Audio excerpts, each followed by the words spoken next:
الحمدللہ اسلام ہمیں سکھاتا ہے ایک نیک معاشرہ گھر سے شروع ہوتا ہے۔ نبی کریم صلی اللہ علیہ وسلم نے فرمایا ہر بچہ فطرت پر پیدا ہوتا ہے، پاک فطرت پر، لیکن والدین ہی ہیں جو اس کے ایمان کو تشکیل دیتے ہیں۔ خاندان اخلاقیات کا پہلا مدرسہ ہے،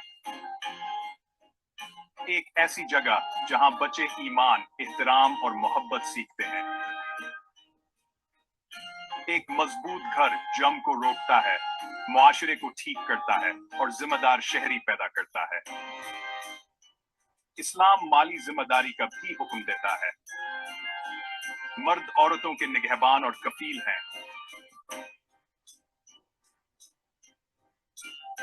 نبی کریم صلی اللہ علیہ وسلم نے فرمایا وہ ہم میں سے نہیں جو چھوٹوں پر رحم نہیں کرتا اور بزرگوں کا احترام نہیں کرتا۔ محبت اور تقوی پر بنے گھر اسلامی شناخت کو نسلوں تک محفوظ رکھتے ہیں۔ مزید جانیے اسلامی فیملی ایتھکس میں، اب ایمیزون پر دستیاب ہے۔